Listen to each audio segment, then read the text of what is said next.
Radio Publique Africaine.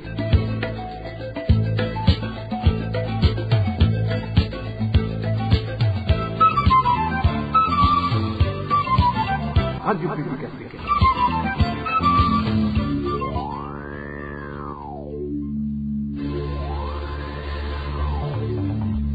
C'est le moment de suivre le journal parlé en français. À la présentation, Josiane Mouzanez.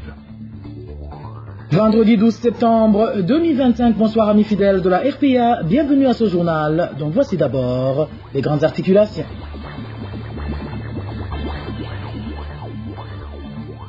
Les Congolais réfugiés au Burundi et transférés mardi dernier de force au camp de Tshisemere crient à la violation de leurs droits.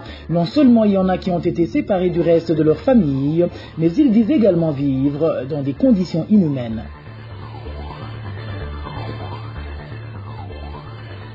Les maladies liées au manque d'hygiène, dont les infections vaginales et les maux de ventre, menacent les habitants de la zone Rugombo, en commune Cibitoke de la province de Bujumbura. À l'origine, le manque d'eau potable qui perdure.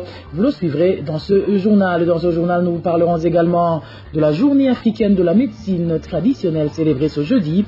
Un métier qui compte de plus en plus de praticiens au Burundi, s'étend seulement après le agrément. Voilà pour le sommaire. Tout de suite, le développement de ces titres.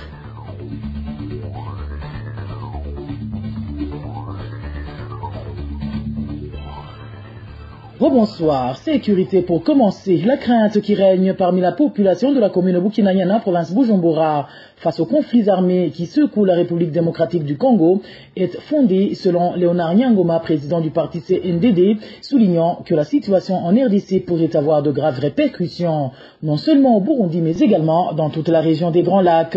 Il a en outre appelé le chef de l'État burundais à retirer les troupes burundaises déployées en RDC, estimant que le renvoi n'a pas respecté les procédures légales en vigueur. Suivez l'intervention de Léonard Nyangoma, il est le président du parti CNDD.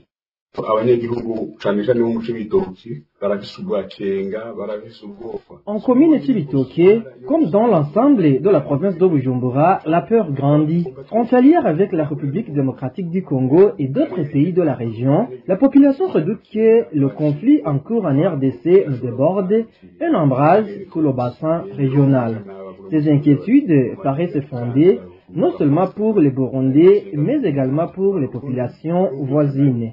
Au Burundi, des informations font état de l'envoi d'environ 20 000 soldats sur le territoire congolais, dont certains auraient déjà perdu la vie. En principe, une telle décision de l'envoi de troupes à l'étranger devrait recevoir l'aval du Parlement. Mais dans un contexte marqué par une profonde défiance envers l'Assemblée nationale, le gouvernement affirme avoir agi pour des raisons sécuritaires. Une décision lourde de conséquences, car participer à une guerre extérieure ne peut être justifié à la légère. Plus troublant encore, des témoignages laissent entendre que de nombreux soldats burundais engagés en RDC ne savent pas clairement pourquoi ils y combattent. D'où l'appel pressant lancé aux pays de la région et particulièrement au Burundi afin qu'ils retirent leurs troupes et privilégient l'envoi du dialogue. L'enjeu est crucial. Éviter que la guerre qui ravage la RDC ne se propage aux autres États de la région.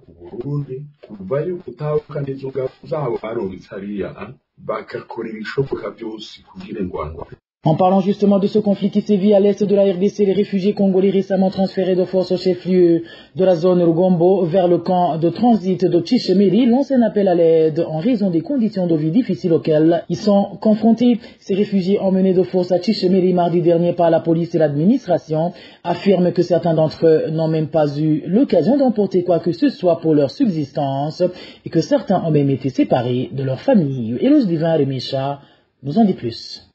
La tristesse, la peur de l'avenir et de nombreuses questions sans réponse caractérisent aujourd'hui les réfugiés congolais transférés de force dans le camp de transit de Tshisemere après avoir été expulsés de la ville de Rugombo. L'opération s'est déroulée à la suite d'une descente de policiers. Certaines de ces personnes ont confié à la radio publique africaine que cela s'est fait sans aucune considération. Il existe également des réfugiés ayant été brutalement séparés de leur famille. En témoigne ce réfugié arrêté alors qu'il était parti au marché.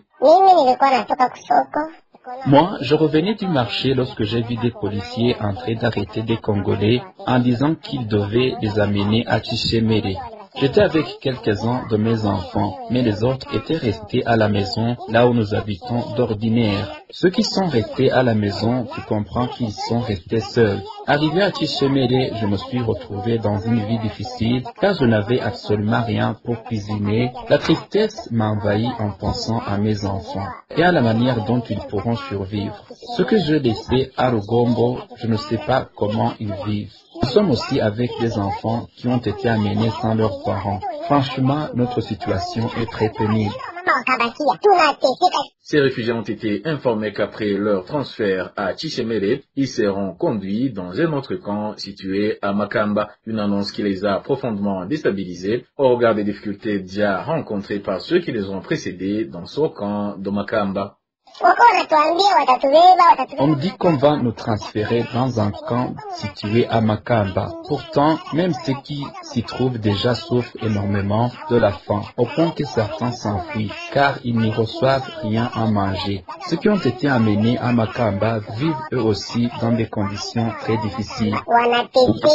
Actuellement, ces réfugiés congolais lancent un appel à l'aide, sollicitant la bienveillance des organisations humanitaires ainsi que celle de l'État burundais.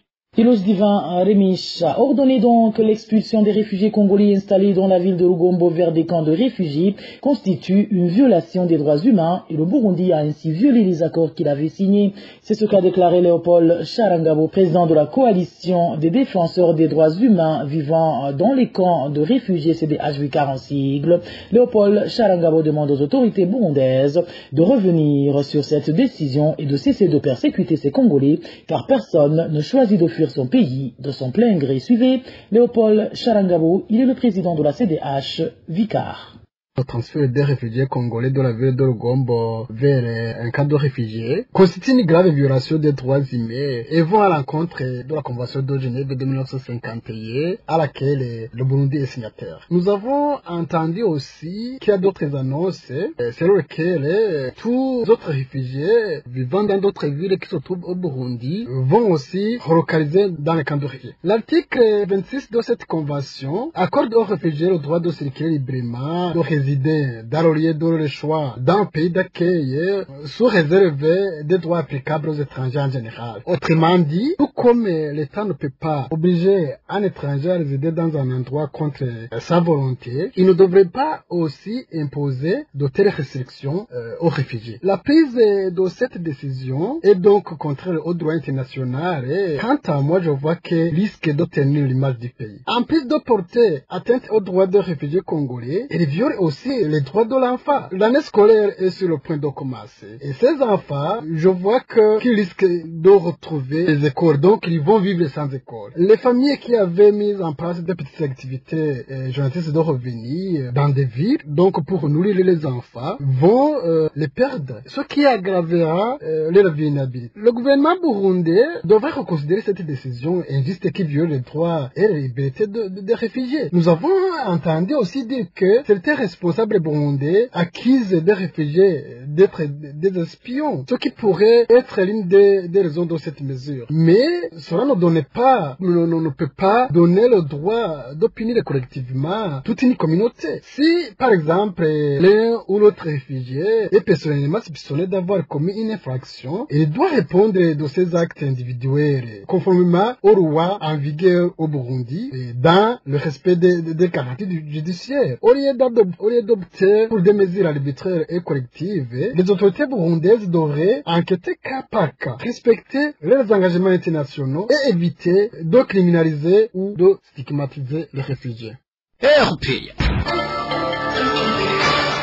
Je vous le disais en titre, la zone Rugombo située en commune de Chibitoke, nous sommes en province Bujumbura, continue de faire face à une pénurie d'eau potable, une situation qui affecte énormément les enfants qui souffrent actuellement de diverses maladies dont les maux de ventre dus à la consommation d'eau insalubre. Les habitants inquiets redoutent une détérioration encore plus alarmante de la situation si la régie des eaux ne prend pas dans les plus brefs délais des mesures concrètes pour y remédier. Les détails avec Digne Caronde.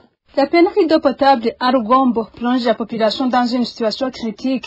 Faute d'accès à l'eau potable, les habitants sont contraints de puiser dans des rigoles servant à irriguer les champs. Selon nos sources, ces rigoles sont souvent encombrées par la foule, ce qui provoque des disputes entre les personnes venues chercher de l'eau pour leur usage domestique. Nous continuons à vivre dans des tensions constantes et des disputes permanentes. Ils jettent des déchets, nous venons après pour nous en approvisionner. Nous sommes souvent contraints de puiser d'eau souillée. Depuis ma naissance, l'eau d'Odogo était destinée à irriguer les légumes. C'était avant même l'installation officielle des bornes et fontaines. Aujourd'hui encore, malgré la présence de ces bornes et l'installation des poteaux, l'accès à l'eau reste un véritable problème.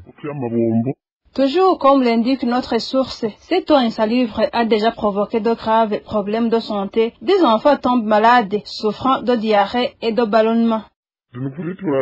Franchement, nous sommes épuisés, accablés. Les enfants n'ont plus d'autre choix que de boire de l'eau insalubre. Beaucoup ont désormais des cheveux décolorés et souffrent de maladies de peau. Nous sommes obligés de laver nos assiettes avec de l'eau souillée avant d'y servir des repas préparés avec la même eau stagnante et impropre. Aujourd'hui, les enfants mangent mal, affaiblis par les parasites intestinaux et les ventres gonflés par la faim.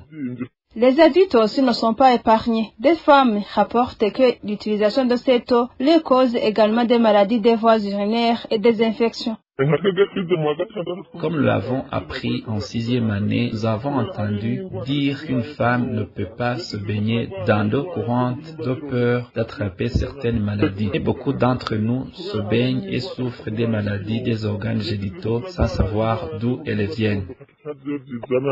Face à cette situation, ces habitants estiment avoir atteint un point critique et lancent un appel pressant à la Régie des eaux pour qu'elle intervienne rapidement et mette fin à cette crise avant que la situation ne dégénère.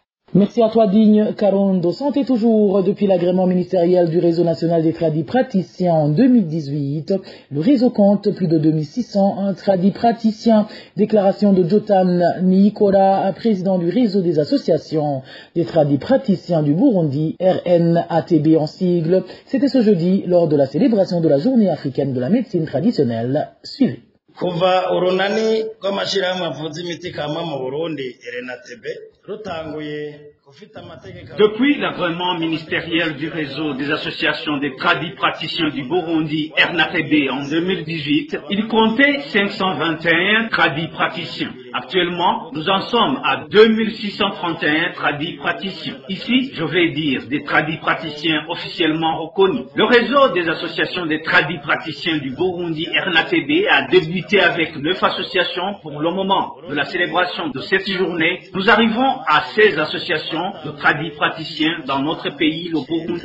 Ubu mu gihugu cyose tukaba tugeze ku mazu y'ubudandarizamwe twita ama officine pharmaceutique y'imiti kama agera ku 4,210. Ces tradis praticiens se sont unifiés pour instaurer 4210 officines pharmaceutiques de médicaments traditionnels. Le réseau RNATB plaide pour un laboratoire de médicaments traditionnels pour se mettre à la diapason nationale et internationale. Nous demandons également aux responsables ayant droit de nous délivrer des terrains cultivables pour des cultures à médicaments traditionnels. Il y a beaucoup de cultures à cet effet qui ont disparu, mais une fois avoir ces terrains, nous pouvons promouvoir davantage ces cultures.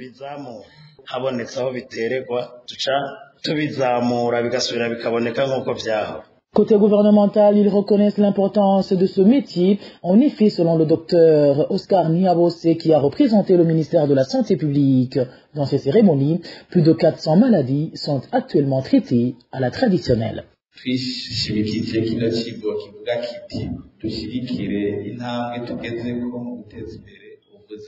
Sur base de cette étude qui prône le soutien au pas déjà franchi dans la promotion de la médecine traditionnelle, hier nous étions ici même en train d'analyser le document de collection de médicaments traditionnels que vous-même vous avez inventorié. Il s'agit de plus de 400 médicaments avec des maladies irrelatives. Cela aidera aux experts et chercheurs à la bonne évaluation et aux principes actifs. Ainsi nous saurons quelle dose à prendre pour chaque médicament. Nous attendions ce document médicaments depuis plus de 10 ans. Par exemple, toi, Jotan, dans l'an 2040, tu pourrais te demander de quel nombre de médicaments disposerais-je pour les présenter au laboratoire de l'INSP. Toi, Bernard, tu nous promets que dans 2040, tu auras au moins 3 médicaments expérimentés et enregistrés, et d'ailleurs, qui te seront attribués pour en récolter de l'argent.